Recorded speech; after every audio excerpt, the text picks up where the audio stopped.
Hello friends, एक बार फिर से आप लोग का बहुत बहुत स्वागत है। Welcome to our official YouTube channel Avision SSC bank exams. मैं हूं आप लोग के साथ उर्वशी सिंघी और आज का जो हमारा टॉपिक ऑफ डिस्कशन दोस्तों रहने वाला है वो रहने वाला है top 10 current affairs based on 4 दिसंबर 2020। आशा करते हैं कि आप लोग सब लोग घरों में बिल्कुल अच्छे होंगे। सेशन को स्टार्ट करने से पहले मेरी आप लोगों से एक छोटी सी रिक्वेस्ट होगी कि जो भी हमारे चैनल पर नया जुड़ा है या फिर इन वीडियोस को पहली बार देख रहा है, दोस्तों make sure that you hit the subscribe button. Also don't forget to press the bell icon.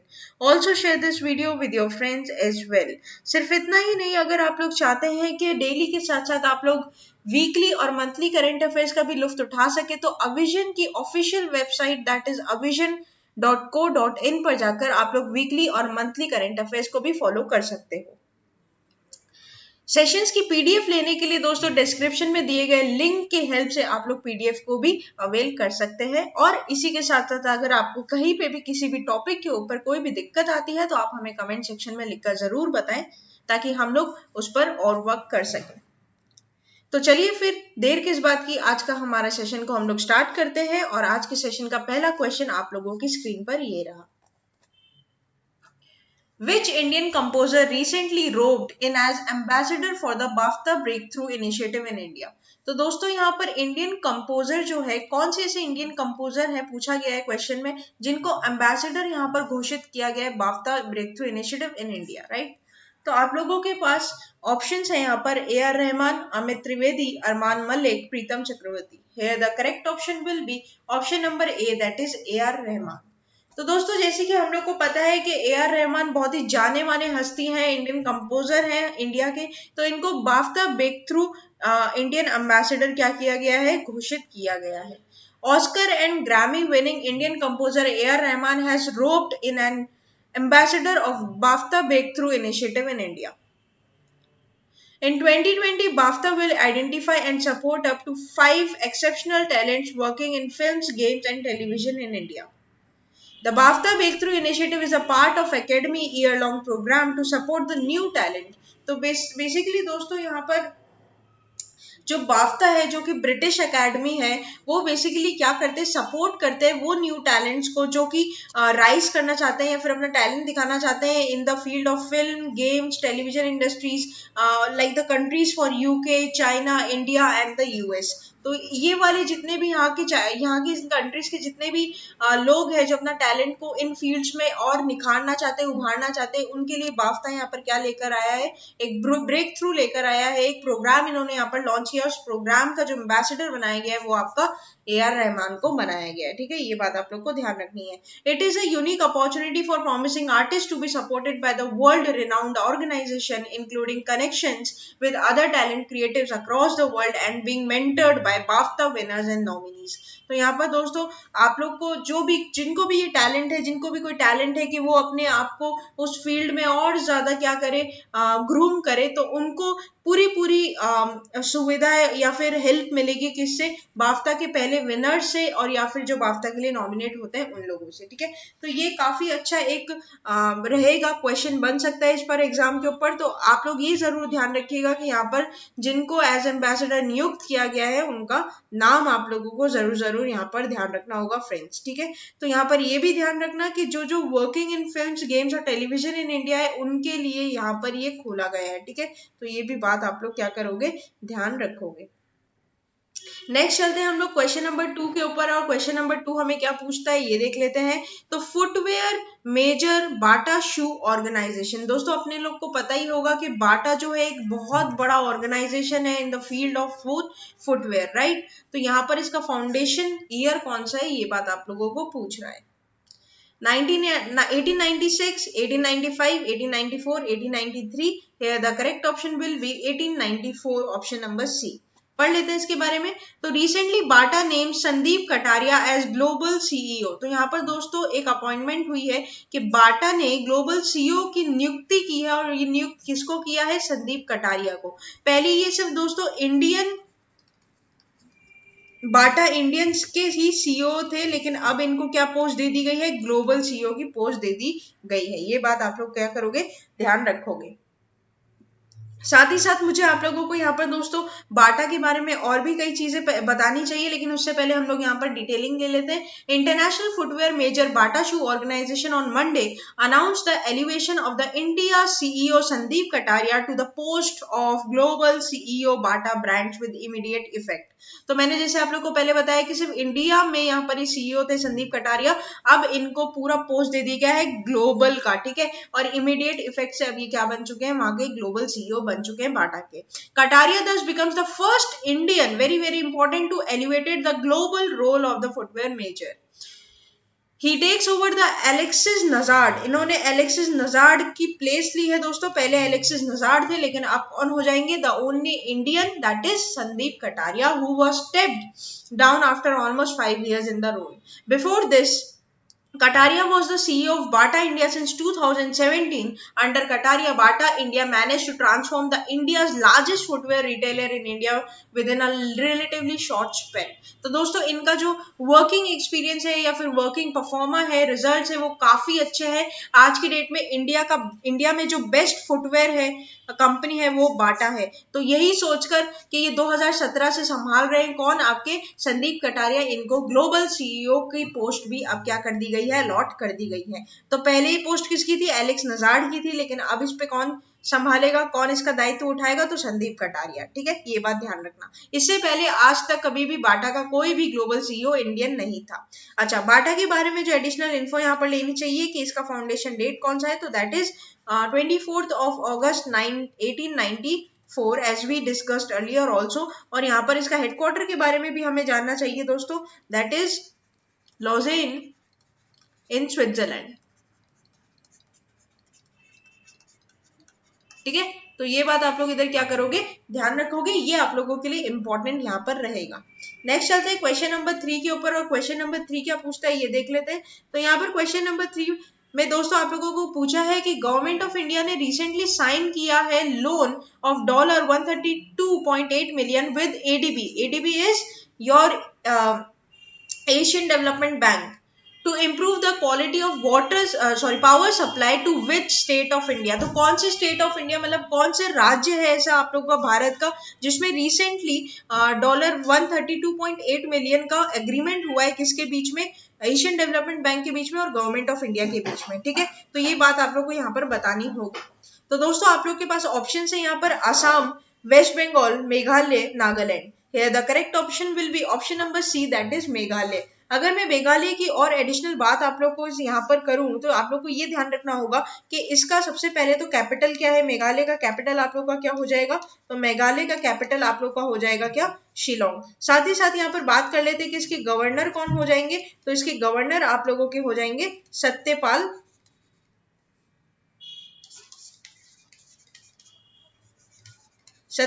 Malik, ठीक है।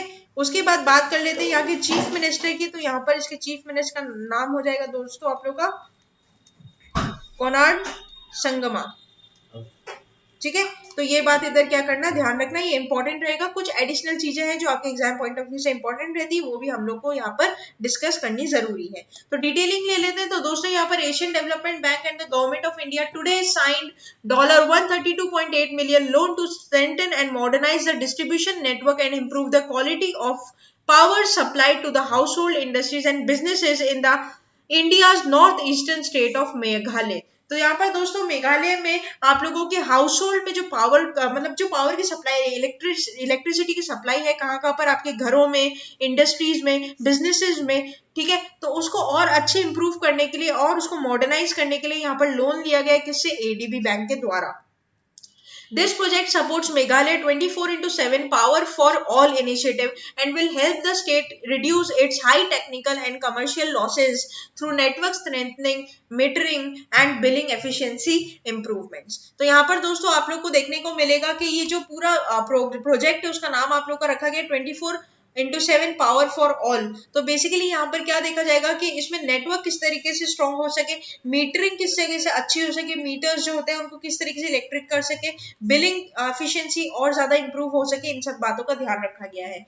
The project will construct 23 substations, renovate and modernize 45 substations, including the addition of control room equipment and protection system, and install and upgrade 2,214 kilometers of distribution lines and associated facilities covering 3 out of 6 circles in the state. तो यहाँ पर दोस्तों आप लोगों को बहुत बहुत ध्यान रखना है, ये काफी ज्यादा इंपॉर्टेंट रहेगा क्योंकि रिसेंटली क्वेश्चन आप लोगों को पूछ सकता है कि बताओ कौन सा ऐसा पावर सप्लाई या मॉडर्नाइजेशन या फिर एडवांसमेंट के टेक्निक लेकर आया है या फिर लोन लिया है गवर्नमेंट ऑफ इंडिया ने एडीबी से, कौन से स्टेट के द्वारा, तो मेघालय के द्वारा, या फिर कौन सी बैंक से लिया है तो एशियन डेवलपमेंट बैंक। ठीक है, तो ये सारी चीजें आप लोग को क्या करनी होती है, ऐसे एग्जाम के लिए प्रिपेयर करनी होती है।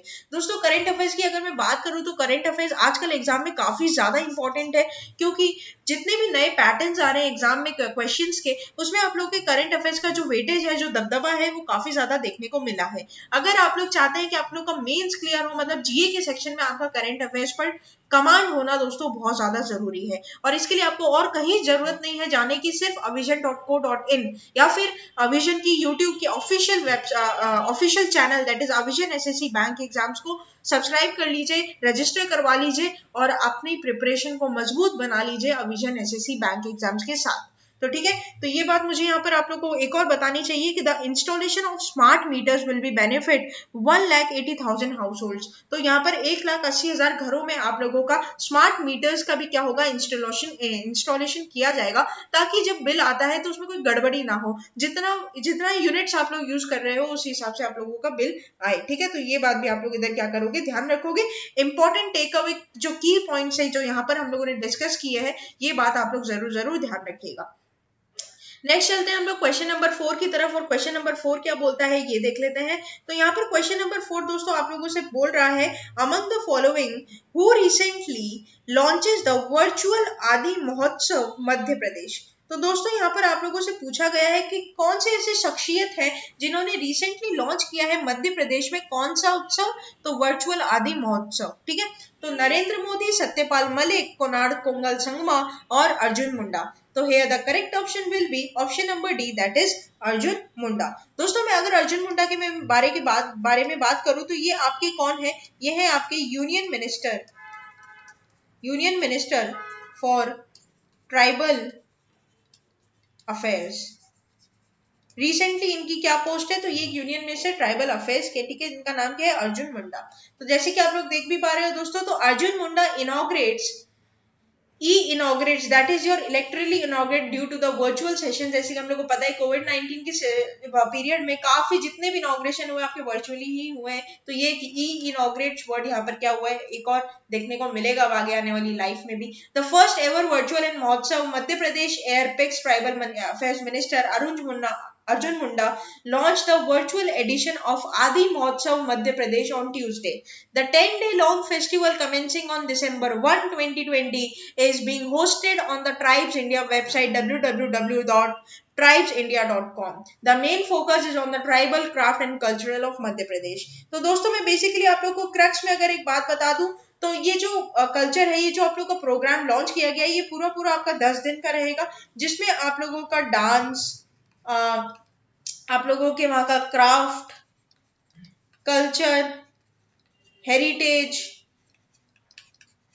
इन सबको क्या किया जाएगा, आप लोगों का प्रस्तुत किया जाएगा। और म्यूजिक भी ले लो, म्यूजिक, डांस, म्यूजिक, ठीक है, इन सबको आप लोग का क्या करेगा, शोकेस किया जाएगा। ठीक है, तो ये बात आप लोग को यहाँ पर क्या करनी होगी, ध्यान रखनी होगी फ्रेंड्स।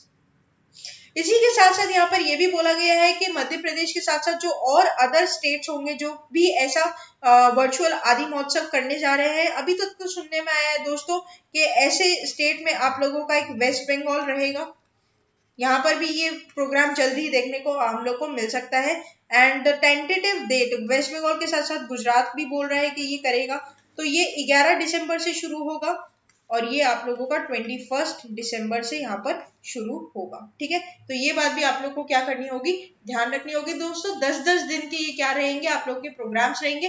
पहला है जो कौन है आपका, मध्य प्रदेश है, दूसरा आप लोग का बन सकता है गुजरात, और तीसरा आप लोग को बनेगा क्या, वेस्ट बंगाल। ठीक है, तो ये बात आप लोग इधर क्या करना, ध्यान रखना।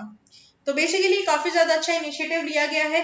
कुछ चीजें जो हमें ऑनलाइन, अब आप एक चीज और ध्यान रखिएगा, कोविड-19 की सिचुएशन में अब घर बैठे सिर्फ, पहले लोग इतने ज्यादा डिजिटलाइज नहीं थे, लेकिन अब सिचुएशन ऐसी आ गई है कि उनके पास कोई और ऑप्शन नहीं है, और डिजिटलाइज होने की वजह से अब लोगों को इस चीज में रुचि आने लग गई है कि डिजिटली वो कहीं पे बैठे कहीं पे भी पहुंच सकते हैं। तो ठीक है, ये बात काफी अच्छी यहाँ पर देखने को मिली है। नेक्स्ट चलते हैं question number 5, and the question number 5 ask you dash is the owner and CEO of MDH, that is Mahashian Di Hatti private limited and Indian spice company. तो दोस्तों आप लोगों को यहाँ पर MDH मसाले जो होते हैं, इंडिया मसाले, आप लोगों ने काफी बार एडवर्टाइज भी देखा होगा, इसका काफी ज्यादा रिनाउंड भी ये रह चुका है हमारे बीच में। तो यहाँ पर MDH मसालों के ओनर और सीईओ का नाम आप लोग को बताना है।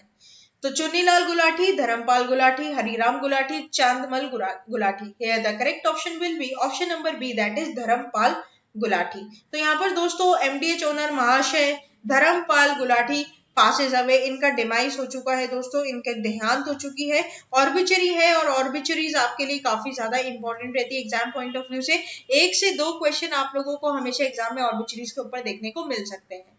तो Dharampal Gulati, the 97-year-old owner of MDH Spices and the face of company's advertisements, passes away early on Thursday.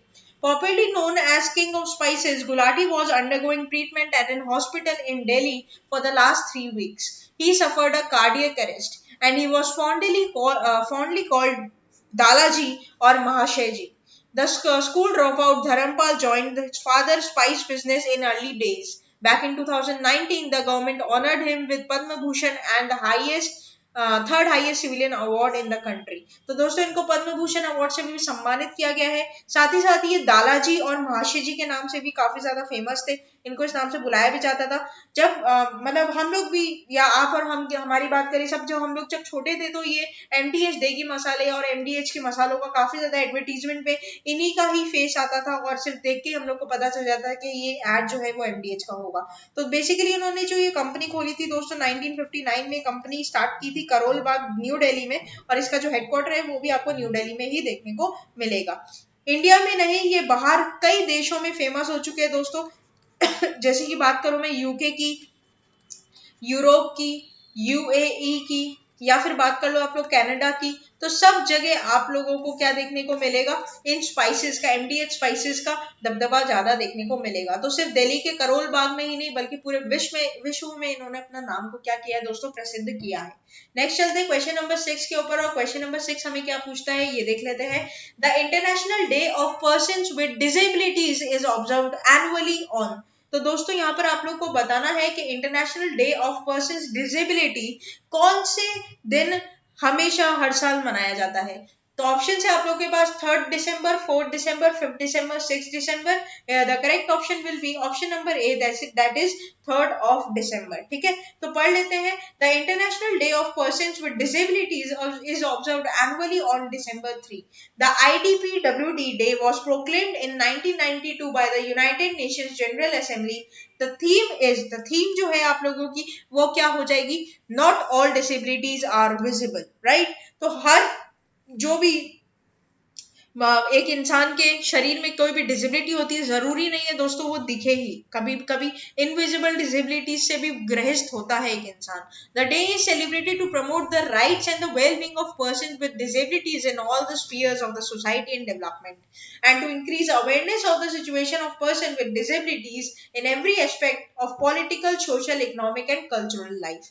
तो यहाँ पर दोस्तों आप लोगों को ये जरूर ध्यान रखना होगा कि international day of persons and disabilities हमारा कब मनाया जाता है, तो ये आपका मनाया जाता है 3 ऑफ दिसंबर को। ठीक है, ये बात आप लोग इधर क्या करोगे, ध्यान रखोगे। साथ ही साथ मुझे यहाँ पर आप लोगों को बताना चाहिए कुछ एडिशनल पॉइंट जो आप लोग को एग्जाम पॉइंट ऑफ व्यू से भी ध्यान रखना चाहिए कि यूनाइटेड नेशंस का आप लोगों का हेडक्वार्टर कहाँ पर है। तो इसका हेडक्वार्टर आप लोग का हो जाएगा कहाँ पर, न्यूयॉर्क यूनाइटेड स्टेट्स में।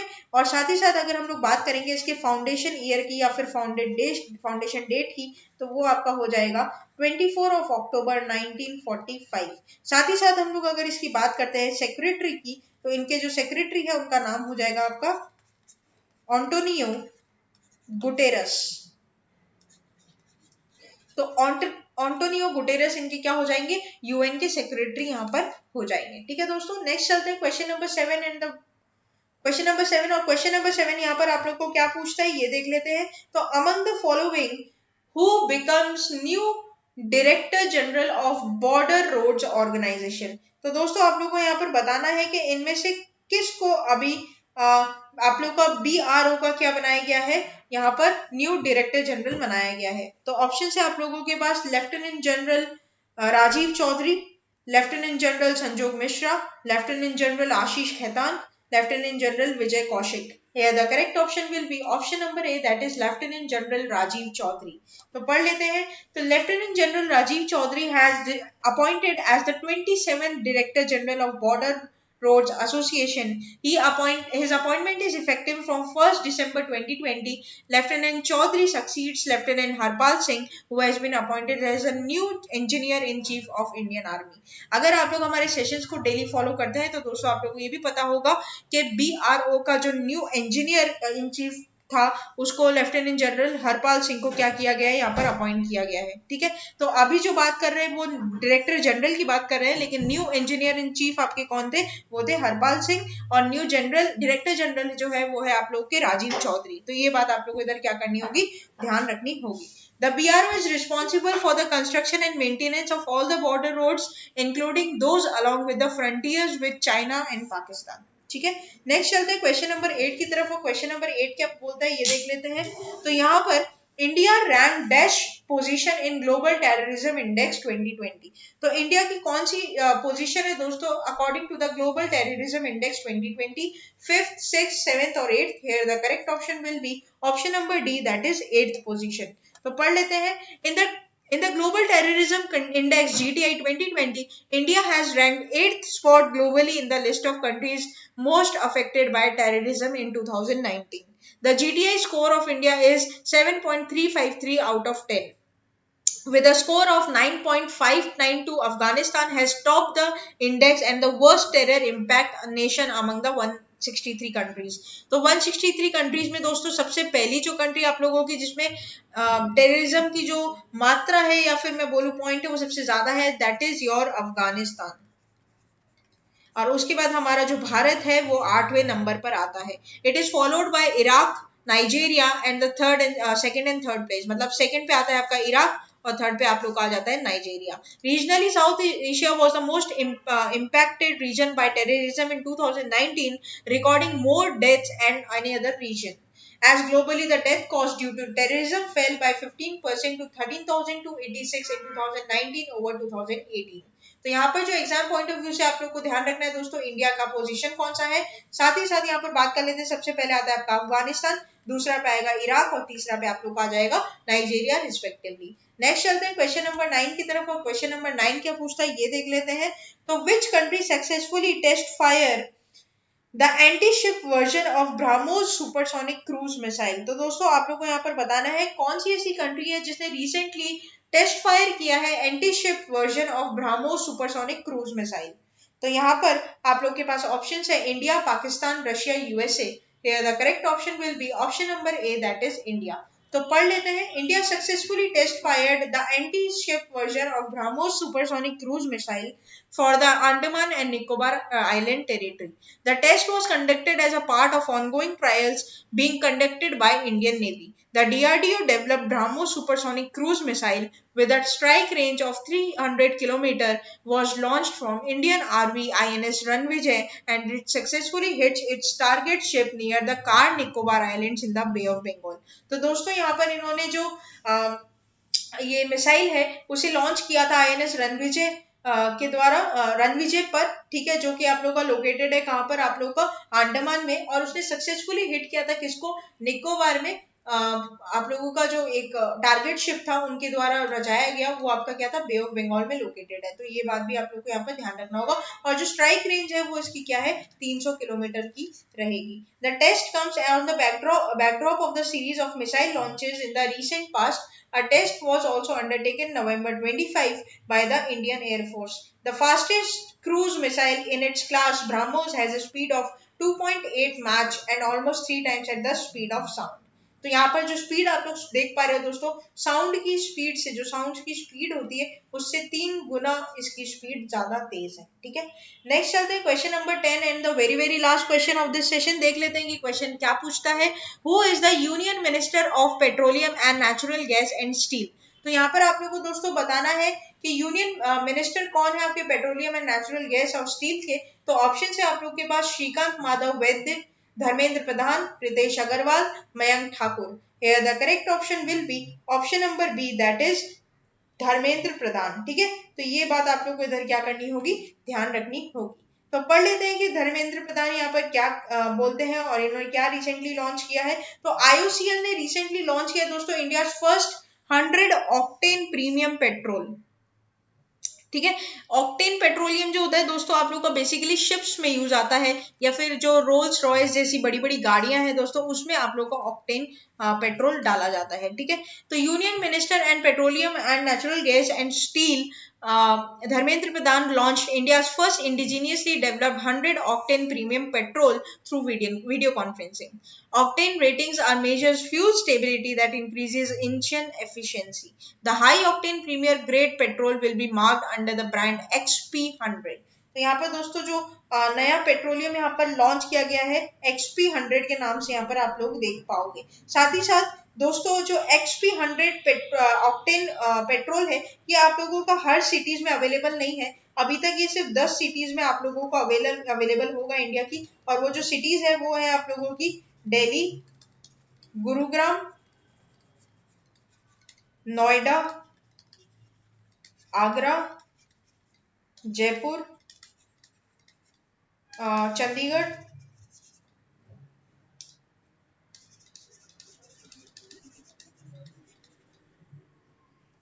साथ ही साथ बात कर लेते हैं तो लुधियाना, मुंबई, पुणे और अहमदाबाद। तो ये आप लोगों की कुछ सिटीज है जहां पर आप लोग अभी इसे देख सकते हो, अवेलेबिलिटी है। और दोस्तों साथ ही साथ जो 6 कंट्रीज है, ये तो हम लोगों ने बात कर ली सिटीज की इंडिया में, अब हम लोग जो 6 कंट्रीज की बात कर लेते हैं कि कौन सी कंट्रीज में ये अवेलेबल है। तो ये अवेलेबल है आप लोग का USA, Germany, Greece, Indonesia, Malaysia and Israel. तो यहाँ पर आप लोग को ये भी ध्यान रखना है, इंडिया में तो है ही है, लेकिन इंडिया के साथ साथ और भी 6 कंट्रीज है जो कि मैंने अभी आप लोग को नाम बताए हैं। तो ये बात आप लोग को इधर क्या करना होगा, ध्यान रखना होगा। साथ ही साथ दोस्तों मुझे यहाँ पर आप लोगों को IOCL के बारे में भी कुछ एडिशनल इन्फॉर्मेशन देनी चाहिए। तो यहाँ पर जो आप लोगों के IOCL के चेयरमैन होंगे दोस्तों, चेयरपर्सन होंगे, वो कौन हो जाएंगे, तो वो हो जाएंगे आप लोगों के श्रीकांत माधव वैद्य। ठीक है, तो ये क्या हो जाएंगे आपके यहाँ पर चेयरपर्सन हो जाएंगे IOCL के। बात कर लेते हैं IOCL का जो हेडक्वार्टर है वो कहाँ पर है। तो IOCL का हेडक्वार्टर आप लोगों का हो जाएगा कहाँ पर, न्यू दिल्ली में। साथ ही साथ बात कर लेते हैं कि ये फाउंडेशन डेट क्या थी इसकी। तो यहाँ पर IOCL का जो फाउंडेशन था दोस्तों वो हुआ था 30 जून 1959 में। ठीक है, तो ये था कि आप लोगों का जो हम लोगों ने एक्स्ट्रा में डिटेलिंगली कुछ एडिशनल इन्फोस दी जो आपके एग्जाम पॉइंट ऑफ व्यू से इंपॉर्टेंट रह सकती है। तो दोस्तों ये था पूरा हमारा टॉप 10 करंट अफेयर्स का सेशन जो कि बेस्ड था 4 दिसंबर 2020 पे। आशा करते हैं कि आप लोगों को सेशन अच्छा लगा होगा।